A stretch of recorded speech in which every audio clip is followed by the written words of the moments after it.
ini kita mau belajar tentang kebenaran firman Tuhan.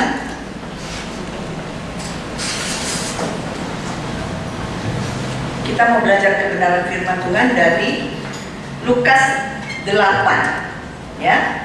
Saya beri judul firman Tuhan ini pemulihan hati. Kenapa?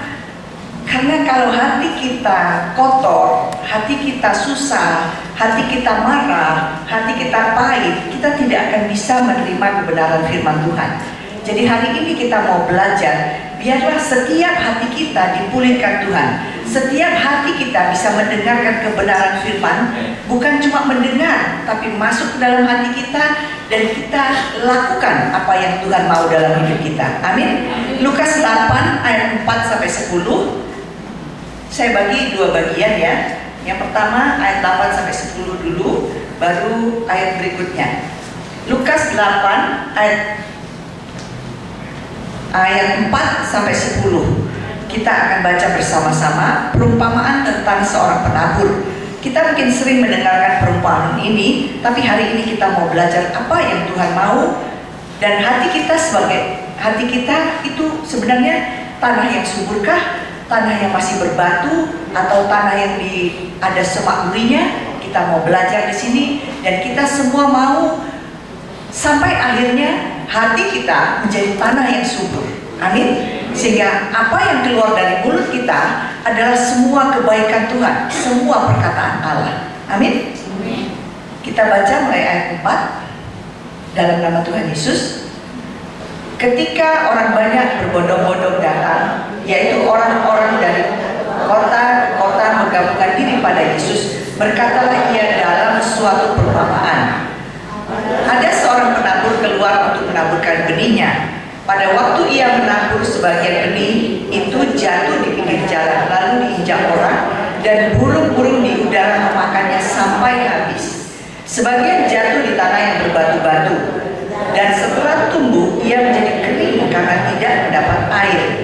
Sebagian lagi jatuh di tengah semak duri, dan semak itu tumbuh bersama-sama dan menghimpitnya sampai mati. Dan sebagian jatuh di tanah yang baik, dan setelah tumbuh berbuah 100 kali lipat. Setelah berkata demikian, Yesus berseru, "Siapa mempunyai telinga untuk mendengar, hendaklah ia mendengar." Murid-muridnya bertanya kepadanya, "Apa maksud perumpamaan ini?" Ayat 10, lalu ia menjawab, "Kepadamu diberi karunia untuk mengetahui rahasia kerajaan Allah, tetapi kepada orang-orang lain hal itu diberitahukan dalam perumpamaan, supaya sekalipun memandang mereka tidak melihat, sekalipun mendengar mereka tidak mengerti." Amin. Luar biasa. Tuhan Yesus ini Allah yang menurut saya Allah yang ajaib, Allah yang luar biasa, Allah yang hebat, Allah sampai kita tidak bisa mengungkapkannya dengan kata-kata kita. Kenapa Tuhan Yesus ngasih perumpamaan kepada orang yang belum mengenal Tuhan? Ya, supaya mereka dengan perumpamaan itu mereka tidak sakit hati, tidak marah, tapi tetap mereka tidak kenal siapa Tuhan Yesus. Sedangkan kepada kita orang percaya, Tuhan Yesus tidak kasih perumpamaan. Kalau dia pun kasih perumpamaan, dia kasih pengertian, dia kasih jawabannya. Itulah keajaiban Tuhan kita. Sehingga kalau kita melihat Tuhan Yesus itu memiliki hati yang lemah lembut. Artinya lemah lembut, rendah hati, perkataan yang penuh kasih, yang membuat orang bisa mengenal dia. Tapi kepada orang yang Tuhan tidak mau selamatkan, dia tetap saja tidak mengerti. Itulah keajaiban Allah kita. Jadi Allah kita Tuhan Yesus itu Allah yang hidup, Allah yang berkuasa. Amin. Nah, di ayat 10 dikatakan, tetapi kepada orang-orang lain hal itu diberitakan dalam perumpamaan, supaya sekalipun memandang mereka tidak melihat, dan sekalipun mendengar mereka tidak mengerti. Inilah maksudnya. Jadi Tuhan Yesus itu begitu mengasihi. Bahkan murid-muridnya bertanya pada apa maksud perumpamaan ini. Murid-muridnya sendiri tidak mengerti perumpamaan itu. Tapi Tuhan Yesus akan menjelaskan. Karena dia mengasihi murid-muridnya, termasuk dia mengasihi kita semua. Karena itulah yang disebut keselamatan itu kasih karunia. Kita bersyukur memiliki Allah yang hidup, ya. Nah, kita akan baca bagian berikutnya, yaitu ayat 12 sampai 15. Ini penjelasan yang diberikan Tuhan Yesus. Ayat 12 dikatakan begini, kita boleh baca bersama-sama. Lukas 8 ayat 12. Yang jatuh di pinggir jalan itu ialah orang yang telah mendengarnya, kemudian datanglah iblis lalu mengambil firman itu dari dalam hati mereka, supaya mereka jangan percaya dan diselamatkan. Ayat 13. Yang jatuh di tanah yang berbatu-batu ialah orang yang setelah mendengar firman itu menerimanya dengan gembira, tapi mereka tidak berakal. Mereka percaya sebentar saja dan dalam masa pencobaan mereka murtad. Ayat 14. Yang jatuh dalam semak bumi ialah orang yang telah mendengar firman itu dan dalam pertumbuhan selanjutnya mereka terhimpit oleh kekhawatiran dan kekayaan dan kenikmatan hidup sehingga mereka tidak menghasilkan buah yang matang. Ayat 15. Yang jatuh di tanah yang baik ialah orang yang setelah mendengar firman itu menyimpannya dalam hati yang baik dan mengeluarkan buah dalam ketebunan. Kita mau semua seperti yang ayat 15, yang jatuh di tanah yang baik. Tapi kita mau belajar dulu bagaimana yang jatuh di pinggir jalan. Ya, ayat 12 saya akan ulangi. Yang jatuh di pinggir jalan ialah orang yang setelah mendengarnya kemudian datanglah iblis lalu mengambil firman itu dari dalam hati mereka, supaya mereka jangan percaya dan diselamatkan. Di sini dikatakan supaya mereka jangan percaya dan diselamatkan. Artinya mereka tidak mendapat kasih karunia dari Tuhan. Kadang kita berpikir, kok begitu ya? Tuhan sudah mengenal siapa kita. Bahkan sebelum dunia dijadikan, Tuhan sudah tahu. Sejak dari kandungan ibu kita, Dia mengenal kita. Bahkan siapa nama kita, kita akan menjadi apa, Dia sudah tahu. Tapi di sini dikatakan supaya mereka jangan percaya dan diselamatkan. Kita mengucap syukur kita adalah orang-orang yang bukan cuma dipilih Tuhan, tapi diselamatkan. Amin. Nah, kita mau melihat dari sini, jangan sampai Tuhan mengeraskan hati kita. Jadi kita harus memiliki hati yang lembut, yang mau mendengarkan firman. Jangan seperti Firaun yang dikeraskan hatinya. Kita tahu ketika bangsa Israel dibebaskan dari perbudakan Mesir, itu dengan keajaiban-keajaiban yang Tuhan buat. Ada 10 tulah. Firaun melihat sendiri. Firaun melihat dengan matanya sendiri, tapi dia dikeraskan hatinya. Kita lihat sebentar di Keluaran 7 ayat 3. Keluaran 7 ayat 3 dikatakan begini. Keluaran 7 ayat 3 dikatakan, tetapi aku akan mengeraskan hati Firaun dan aku akan memperbanyak tanda-tanda dan mujizat-mujizat yang kubuat di tanah Mesir. Ayat 4. Bila mana Firaun tidak mendengarkan kamu, maka aku akan mendatangkan tanganku pada Mesir dan mengeluarkan pasukanku, umatku, orang Israel dari tanah Mesir dengan hukuman-hukuman yang berat. Jadi Tuhan mengeraskan hati Firaun supaya nggak ada alasan bagi Firaun. Aku belum mendengarkan tentang engkau. Nah, ketika kita menyampaikan kebenaran Injil, ketika kita menyampaikan siapa Tuhan Yesus, mungkin kepada teman kita, keluarga, tetangga, atau siapa saja yang kita beritakan, ketika dia tidak mau mendengarkan firman Tuhan, yang penting kita sudah menyampaikannya. Tidak ada lagi katanya nanti dia bilang, aku belum pernah mendengar tentang Tuhan Yesus. Enggak, karena kita sudah menyampaikannya. Jadi tugas kita selama di dunia ini adalah menyampaikan kebenaran. Mungkin kita tidak bisa berkata-kata dengan mulut kita, tapi dengan perbuatan kita sebagai orang percaya Tuhan Yesus, kita mengasihi mereka. Itu adalah amanat agung yang Tuhan mau bagi setiap kita, bukan cuma kepada hamba Tuhan. Karena saat ini adalah akhir zaman, kita sedang disiapkan Tuhan untuk menjadi mempelainya. Mempelai itu harus kudus, ya. Mempelai itu artinya istri, ya. Mempelai itu istri. Jadi kalau kita saat ini masih anak-anak secara rohani, mari kita bertumbuh menjadi dewasa. Karena nggak ada mempelai yang anak-anak. Mempelai itu harus sudah dewasa secara rohani. Jadi kita harus mau belajar firman Tuhan. Kita harus mau mendewasakan diri kita secara rohani supaya kita layak menjadi mempelainya ketika Tuhan Yesus datang menjemput kita. Amin. Tuhan Yesus luar biasa. Nah, itu adalah yang jatuh di pinggir jalan. Artinya jatuh di pinggir jalan itu tidak ada hasilnya, karena iblis langsung mengambil firman itu. Bahkan mungkin mereka dikeraskan hatinya sehingga mereka tidak mau percaya.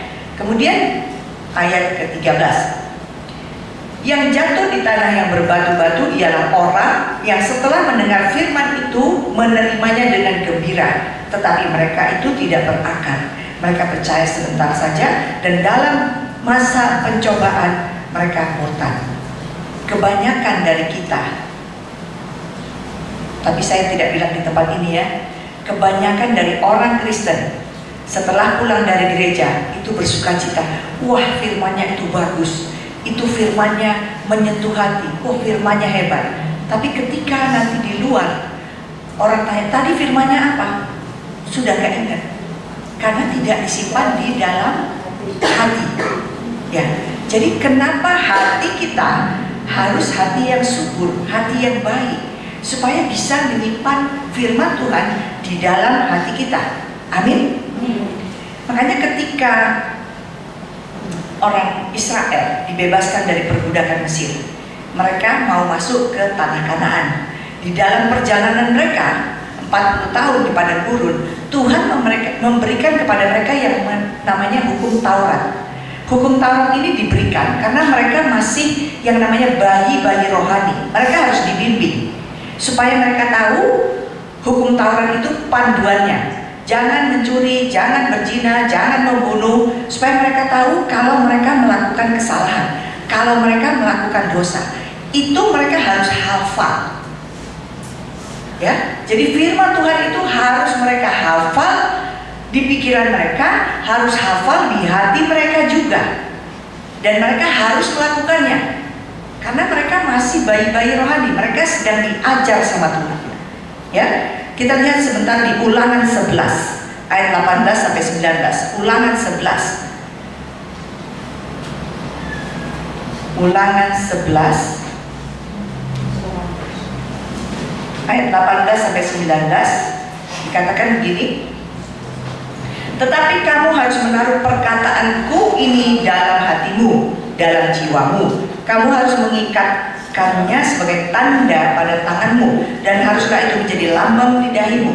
Kamu harus mengajarkannya kepada anak-anakmu dengan membicarakannya apabila engkau duduk di rumahmu, apabila engkau sedang dalam perjalanan, apabila engkau berbaring, dan apabila engkau bangun. Artinya firman Tuhan itu harus kita masukkan di dalam hati kita. Bukan cuma itu saja, harus kita perkatakan kepada anak kita, kepada saudara kita, kepada teman kita.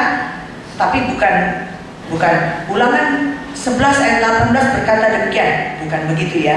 Artinya perkataan itu kita hafal, kemudian kita sampaikan kepada anak-anak kita, kepada keluarga kita. Jadi itu yang dimaksudkan firman Tuhan itu harus ada di dalam hati kita, harus kita perkatakan. Mungkin kita belajar yang namanya menghafal ayat firman Tuhan sehari satu. Kalau sehari satu tahun berapa? 365 ayat kita sudah bisa hafal. Ya, jadi dengan belajar kebenaran firman, maka pelan-pelan firman itu akan nempel, melekat di hati kita. Bukan cuma di hati kita, tapi di pikiran kita, bahkan keluar dari mulut kita. Sehingga ketika kita ada masalah, ketika ada ujian, kita selalu ingat firman Tuhan. Ketika kita sakit, tadi ibu Liling sakit gigi, saya bilang Tuhan Yesus sembuhkan sakit gigi ibu. Jadi kita harus ingat ketika kita sakit, kita ingat, oh Tuhan Yesus bisa sembuhkanku. Walaupun kita nanti minum obat itu tidak salah ya, Ketika kita khawatir, firman Tuhan katakan janganlah khawatir. Kita harus ingat di Matius 11, kita harus ingat ayat 28. Kemudian ketika kita susah, kita harus ingat Tuhan Yesus bisa menghibur kita. Jadi itulah gunanya kita belajar firman, merenungkan firman, bahkan menghafal ayat firman Tuhan. Amin. Itu yang jatuh tadi di tanah yang berbatu, ya. Kemudian ayat 14, yang jatuh dalam semak duri ialah orang yang telah mendengarkan firman itu, dan dalam pertumbuhan selanjutnya mereka terhimpit oleh kekhawatiran dan kekayaan dan kenikmatan hidup, sehingga mereka tidak menghasilkan buah yang matang. Ini juga banyak terjadi pada zaman ini, ya. Kenapa saya bilang pada zaman ini? Karena ini zaman yang begitu enak. Kita apa-apa tinggal tanya Mbah Google, ya. Bahkan kita sakit, tanya Mbah Google. Sakit kepala, obatnya apa? Keluar. Ketika kita susah, kita cari yang lucu-lucu, keluar dari YouTube, TikTok, segala macam. Zaman yang mudah. Dan banyak orang Kristen bisa terseret, saya katakan bisa terseret oleh kenikmatan dunia. Kita nggak sadar main YouTube bisa duduk berjam-jam, bener nggak? Main TikTok kita berjam-jam, ngeliat hiburan. TV sudah hampir nggak payu ya. Kalau dulu nontonnya sinetron, sekarang sudah zamannya sudah berlalu. Jadi itulah hal-hal itulah yang namanya kenikmatan hidup. Sehingga kita bisa terhimpit. Ketika datang masalah, kita bingung. Ketika datang ujian sedikit, pencobaan sedikit, kita bingung. Kenapa? Yang kita ingat itu hal-hal dunia. Firman Tuhannya mana? Jadi di sini kita semua mau belajar supaya kita menjadi dewasa secara rohani. Sehingga ketika Tuhan Yesus datang, kita bisa mendengar suaranya, dan kita layak menjadi mempelai. Saya bilang tadi kalau anak-anak itu belum bisa jadi mempelai karena dia belum dewasa secara rohani, ya. Bahkan anak-anak kita sekarang seperti Nathan, Abigail, siapa lagi yang masih kecil di sini, mereka harus kita ajarkan kebenaran firman, sehingga walaupun umur mereka masih kecil, tapi kerohanian mereka bertumbuh menjadi dewasa. Yang mengajarkan siapa? Orang tua. Karena saat sekarang ini lagi boleh dibilang ngetren atau lagi dunia ini menjadi kacau tentang gender antara laki dan perempuan, ya. Jadi kita harus menanamkan kepada anak-anak kita, kalau laki ya kamu harus menjadi laki, kalau perempuan kamu seperti perempuan. Gak ada abu-abu, gak ada tengah-tengah. Jadi kita harus mengajarkan kebenaran, ya, bukan apa yang kita suka, bukan. Kebenaran itu di atas segalanya. Jadi firman Tuhan ini yang paling atas. Standarnya harus firman Tuhan. Amin. Nah, yang keempat itu tanah yang subur, ya. Tanah yang subur dikatakan begini. Yang jatuh di tanah yang baik ialah orang yang setelah mendengar firman itu menyimpannya dalam hati yang baik dan mengeluarkan buah dalam ketekunan. Tadi ayat yang 14, ya, yang jatuh di semak duri dikatakan mereka tidak menghasilkan buah yang matang. Artinya apa? Mereka menghasilkan buah juga, tapi buahnya nggak sempat matang. Bukan cuma nggak sempat matang, nggak manis, masih kecut, nggak enak. Artinya hidupnya tidak memberkati orang lain. Jadi kita semua mau seperti tanah yang subur. Yang jatuh di tanah yang baik ialah orang yang setelah mendengar firman menyimpannya dalam hati yang baik dan mengeluarkan buah ketekunan. Jadi dikatakan di sini buah ketekunan. Jadi ada bagiannya Tuhan, ada bagiannya kita manusia. Kenapa dibilang begitu? Tuhan kasih firman, Tuhan kasih Roh Kudus. Bagian kita apa? Bagian kita taat, bagian kita tekun. Supaya Ketika kita bertekun dalam kebenaran firman, kita akan menghasilkan buah, dan buahnya itu matang, buahnya itu manis. Ya, seperti di Galatia 5, buah roh. Itu buahnya kasih, sukacita, damai sejahtera, kemurahan, kebaikan, kesetiaan,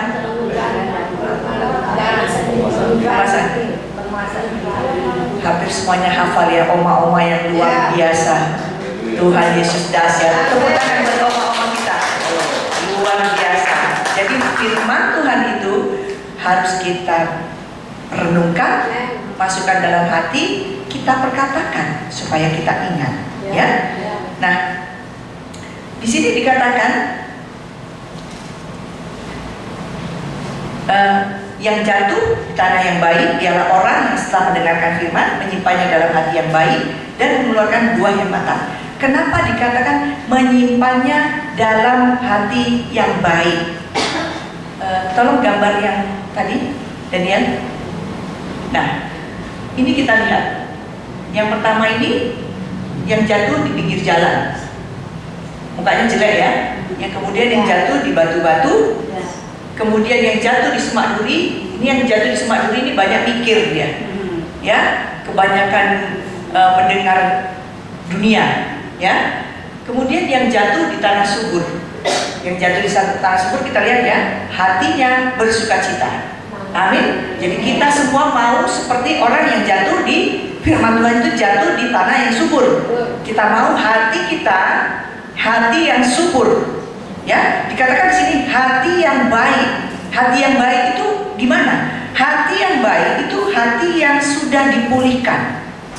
Hati yang sudah dipulihkan. Nah, terus yang jadi pertanyaan, bagaimana kalau hati kita belum pulih? Misalnya, hati kita masih belum mengampuni. Hati kita masih selalu sedih. Hati kita masih suka marah-marah. Itu tandanya belum dipulihkan. Ketika firman Tuhan masuk, hati yang nggak subur tadi, hati yang belum pulih tadi, itu akan menolak firman Tuhan yang kita terima. Karena apa? Tanahnya, hatinya belum subur, belum pulih. Makanya kenapa hati yang pulih itu sangat penting. Kita boleh lihat mungkin saudara kita, anak kita, teman kita, ketika hati mereka belum pulih, maka yang keluar dari mulutnya itu sesuai dengan hatinya. Kalau hatinya suka marah-marah, yang keluar pun itu marah. Kalau hatinya selalu dipenuhi tontonan yang sedih, melo, dia akan baperan, bawa perasaan namanya. Ketika temannya ngomong apa sedikit, dia langsung marah, langsung susah, langsung tersinggung. Makanya kenapa hati ini sangat penting dalam hidup kita. Kita harus koreksi diri kita. Hatiku gimana ya Tuhan? Apakah hatiku sudah hati yang subur, hati yang pulih? Kalau belum, mari kita sama-sama periksa hati kita. Tuhan Yesus bisa memulihkan kita. Roh Kudus bisa menolong kita, bahkan menunjukkan kepada kita hal-hal yang mungkin selama ini kita pikir kita sudah mengampuni, mungkin selama ini kita pikir kita sudah selesaikan. Ternyata belum, nanti Roh Kudus yang akan tunjukkan. Jadi hari ini nanti di waktu doa pengurapan, mari kita setiap kita memeriksa hati kita, supaya hati kita itu hati yang baik, hati yang sudah dipulihkan. Karena apa yang terucap dari mulut kita, itu yang ada di hati kita. Kita lihat sebentar di Markus 7. Markus 7 ayat 21 sampai 22. Markus 7 ayat 21 sampai 22 dikatakan begini. Sebab dari hati orang timbul segala pikiran jahat, yaitu pencabulan, pencurian, pembunuhan, perzinahan, keserakahan, kejahatan, kelicikan, hawa nafsu, iri hati, hujat, kesombongan, kebebalan. Semua hal-hal jahat timbul dari dalam dan menajiskan orang. Artinya kalau hati kita nggak benar, yang keluar dari mulut kita pun tidak benar. Ya, makanya di Amsal 4 ayat 23, satu ayat ya, Amsal 4 ayat 23, jagalah, Oma Yeni tahu. Ayo Oma. Jagalah hatimu dengan segala kewaspadaan, karena dari situ terpancarlah kehidupan. Amin. Jadi kita harus menjaga hati kita, ya. Hati kita ini harus kita jaga. Kalau misalnya kita mau marah, kita diam dulu. Diam dulu. Roh Kudus, jaga hatiku. Jangan aku marah. Bisa? Nanti Roh Kudus akan tolong kita, memberikan kita yang namanya damai sejahtera. Makanya kenapa Tuhan Yesus ketika mau naik ke surga, Tuhan Yesus meninggalkan yang namanya damai sejahtera. Kita lihat sebentar di Yohanes 14 ayat 27. Yohanes ayat 27 dikatakan begini, damai sejahtera kutinggalkan bagimu, damai sejahteraku kuberikan kepadamu, dan apa yang kuberikan tidak seperti yang diberikan oleh dunia kepadamu. Janganlah gelisah dan gentar hatimu. Amin. Jadi damai sejahtera Tuhan Yesus diberikan kepada kita. Bahkan di Filipi katakan damai sejahtera yang melampaui segala akal memelihara hati dan pikiranmu dalam Kristus Yesus. Jadi damai sejahtera itu melampaui segala pikiran kita. Kalau orang dunia damai sejahtera itu kalau dia punya uang, rumah tangganya baik-baik, itu dia damai sejahtera, dia sukacita. Begitu ada masalah sedikit, ini sudah nggak damai. Kalau hati yang sudah dipulihkan, walaupun ada masalah, hati kita tetap damai sejahtera. Itu bedanya. Hati kita tetap bersukacita. Hati kita tetap dipenuhi kasih Tuhan. Itu hati yang dipulihkan. Jadi kita di sini mau belajar untuk memeriksa hati setiap kita. Yang paling sulit adalah mengampuni. Kenapa saya katakan begitu? Mengampuni, kalau satu kali mungkin bisa, 2 kali bisa, 3 kali bisa. Tuhan Yesus katakan di Injil, dikatakan mengampuni itu harus 70 kali, 7 kali, artinya tidak terbatas. Apakah bisa? Kalau tidak dengan Tuhan Yesus rasanya nggak bisa ya. Jadi mengampuni itu, orang yang menyakiti kita itu biasanya orang yang paling dekat dengan kita. Entah itu pasangan kita, entah itu anak kita, entah itu orang tua kita, orang yang paling dekat dengan kita. Ibaratnya bambu, dia bergeser kalau dekat. Kalau jauh, baik-baik saja semua, aman, tentram. Jadi kenapa saya bilang mengampuni adalah hal yang paling sulit. Biasakan kita meminta maaf terlebih dahulu. Ketika kita bermasalah mungkin dengan pasangan kita, dengan anak kita, katakan, maaf ya, mungkin saya salah, maaf ya. Dengan kita membiasakan mulut kita meminta maaf, maka kita akan melihat hati orang itu, walaupun bukan kita yang salah ya, kita minta maaf, hati orang itu akan dilembutkan Tuhan. Cepat atau lambat. Dan itu membebaskan kita. Hati kita tidak bodoh, tidak kesel, tidak marah lagi. Ketika kita sudah selesai minta maaf, selesai. Kita sudah minta maaf, berarti sudah selesai. Kita memaafkan dia, kita mengampuni, dan kita melupakan. Sudah selesai. Karena kalau tidak, hati kita akan dipenuhi rasa gundah gulana ya, bahasa kerennya ya, kesel, mangkel. Terus kalau kita kesel, mangkel, apakah kita bisa berdoa? Nggak bisa. Apakah kita bisa mendengarkan suara Roh Kudus? Nggak bisa. Jadi gunanya hati yang sudah dipulihkan, kita akan menerima berkat sorgawi. Amin. Apa itu? Kalau kita bekerja di kantoran, kita akan mencapai hal yang maksimal. Kenapa? Hati kita ini bersih. Kita tidak ada ribut dengan teman, nggak ada kesel dengan atasan. Kita bisa bekerja maksimal. Hasil kita akan diberkati maksimal. Dan kalau hati kita dipulihkan, kita tidak akan minder. Saya dulu orang yang minderan. Setelah punya suami, kalau kemana-mana saya ngekor di belakang.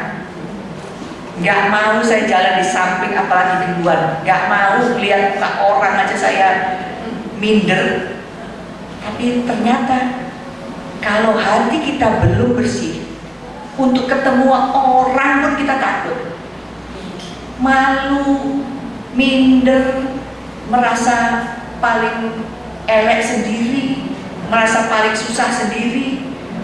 Padahal kita tahu kita ini anak-anak kerajaan surga, anak-anak Tuhan yang diberi kasih, diberikan kuasa, bahkan diberikan kemuliaan. Jadi kita tidak minder lagi. Tapi bukan berarti kita menyombongkan diri. Kemuliaan hanya bagi Tuhan Yesus. Jadi rasa minder atau rasa rendah diri itu adalah salah satu tanda hati kita belum dipulihkan sempurna. Masih ada yang belum beres. Apalagi kita di sini kebanyakan oma-oma ya. Oma-oma punya anak masih ya, punya anak, punya cucu. Anak kita sibuk, nggak punya waktu untuk kita, kadang kita kesel. Tapi kalau hati kita yang sudah dipulihkan, kita akan tetap bersuka cita. Kita tetap mendoakan mereka, memberkati mereka, menolong mereka. Jadi hati ini sangat penting. Kemudian kalau hati kita sudah dipulihkan, hubungan kita dengan siapapun akan baik. Tapi kalau kita dengan Tuhan Yesus, kalau kita berteman, kita harus melihat apakah pertemanan kita dengan orang ini bisa saling menolong, saling memberkati. Kalau kita berteman dengan orang-orang seiman, ya kemungkinan besar hidup kita menjadi lebih baik. Bukan tidak boleh kita berteman dengan orang-orang yang tidak seiman, boleh. Tapi hidup kita harus menjadi berkat buat mereka. Ya, jadi dimanapun kita berada, hidup kita mencerminkan siapa diri kita, hati kita yang sudah dipulihkan. Dan kalau kita sudah dipulihkan benar-benar, kita akan melihat berkat Tuhan berlimpah atas kita. Pintu-pintu akan dibukakan Tuhan. Kita akan menyadari, wah Tuhan Yesus sungguh dahsyat. Yang keluar dari mulut kita hanya ucapan syukur. Kenapa? Tuhan Yesus sudah memilih kita, menyelamatkan kita, memulihkan kita. Bahkan hati kita yang tadinya kotor, hati kita yang tadinya tidak bisa mengampuni, Tuhan baharui hati kita. Sehingga apa? Hidup kita akan diberkati. Kita boleh melihat pintu-pintu berkat akan dibukakan Tuhan.